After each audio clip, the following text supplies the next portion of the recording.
Hi there, this is Jonathan Ginsberg. I'm a Social Security disability attorney, and today I'd like to talk to you about winning strategies I use when I'm dealing with a case involving anxiety.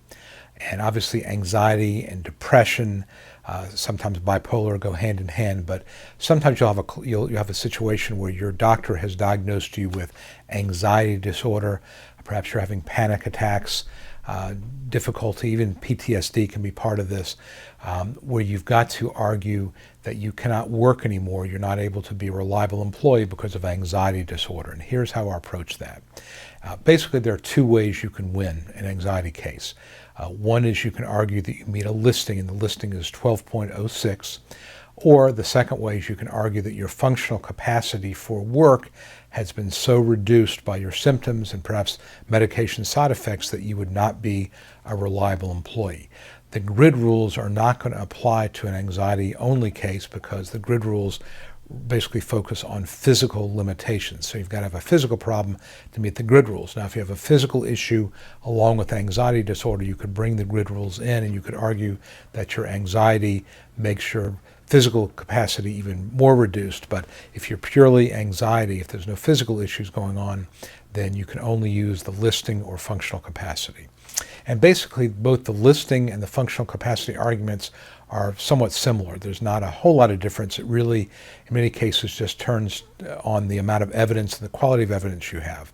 So if you look at listing 12.06, you will see that it focuses mostly on recurrent panic attacks, obsessions, obsessive compulsive behavior, typically brought about by some sort of stimuli that brings back bad memories, intrusive recollections of a traumatic event. And that's typically what the listing is looking for. And my experience has been that judges, if they're going to approve in the listing, they're going to want to see one or more inpatient hospitalizations. They're going to want to see one or more suicide attempts, and not just thoughts about it, but actually suicide attempts. They're going to want to see long-term treatment records, ideally from the same doctor or maybe no more than one or two doctors, but they're going to want to see long treatment records. They're going to want to see support from a doctor in the form of a functional capacity evaluation or a statement on the listing or a narrative report, but again, really strong support from your doctor. They're going to want to know if you are claiming PTSD as sort of the source. They're going to want to know what the traumatic event was, why there's what's post-traumatic, what the trauma was. And typically they're looking for, in a listing level case, sexual abuse, often from childhood, or it could be young adulthood, physical trauma, physical abuse, maybe from a bad relationship that lasted for months or years, combat experience in the military where you were exposed to high levels of stress in a combat situation for weeks or months at a time, severe physical abuse. It could be another traumatic event such as the loss of a child. I've had a couple of cases like that, the loss of a child, or being next to somebody who was hit by a bullet or run over by a car, something that's really very, very real that you experienced. And so that's kind of the listing level type of evidence you're going to need. And again, meeting the 12.06 listing is not going to be easy. You're going to need, again, very, very strong medical evidence and strong support from your doctor. And some judges, quite frankly, are more comfortable approving anxiety cases on a functional capacity argument as opposed to the listing. I've had some judges suggest, not really quite come out and say it, but suggest that if it's listing level, they expect the state agency, the adjudicators, to find listing level impairment. They're going to focus more on the functional capacity element. Of course, functional capacity is our second way to win an anxiety case. And essentially what that looks at is all the factors, not just specifically what the listing talks about, but looking at you holistically to determine whether or not you would be able to function reliably in a competitive work environment. So again, the same sort of thing. They're going to look for psychiatric hospitalizations. They're going to look for suicide attempts, long-term treatment records, support from your doctor. You may not have all that. You may not have a suicide attempt. You may not have an inpatient hospitalization. So that may take you out of the listing level, but you still could argue functional capacity. And again, I think what you're going to need there is additional evidence. What I find works for me would be evidence perhaps from a former coworker or supervisor that described problems you were having at a job, specifically issues you had with leaving early or missing too much time from work or relying on coworkers to loan you leave time, or who would cover for you, or who would bring you home when you couldn't make it. Employment records from a past job showing that you missed a lot of time. And by a lot of time would be a day or two a week, especially towards the end of your tenure.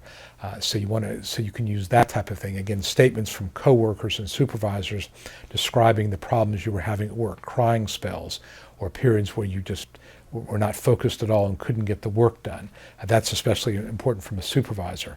I think problems keeping a schedule up, keeping your tasks up to speed, all those type of things would be helpful in an affidavit from a coworker or supervisor. And of course, you're definitely going to need in a functional capacity argument strong support from a treating doctor in the form of a functional capacity evaluation. They sometimes call it RFC, or residual functional capacity evaluation, or a statement, a narrative report that really describes the vocational implications of your symptoms. Perhaps your doctor could talk about medication side effects as well, that they make you drowsy, difficult to focus, and so forth. So again, you can be a little more creative when you're dealing with functional capacity, again, getting statements from coworkers and supervisors.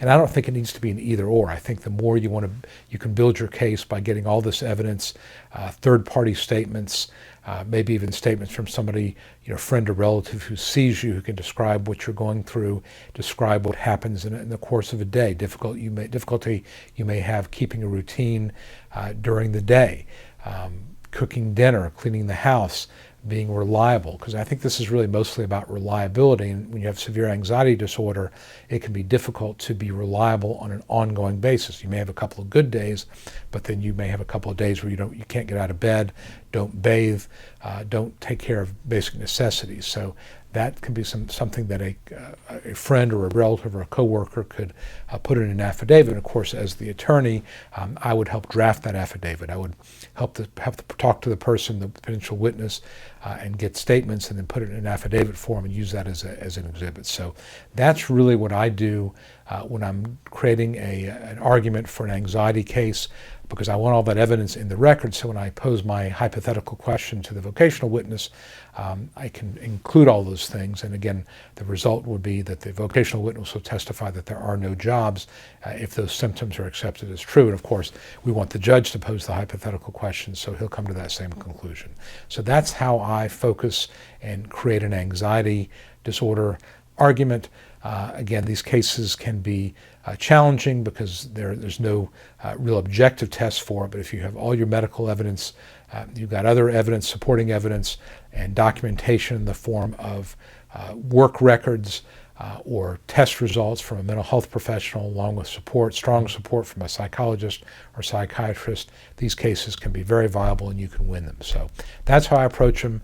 Hope you found this helpful. If you did, please give it a thumbs up on YouTube or a like on Facebook. Subscribe to our YouTube channel and like our Facebook page. And if you have any questions about this or anything else related to Social Security disability, please let me know. Thanks a lot.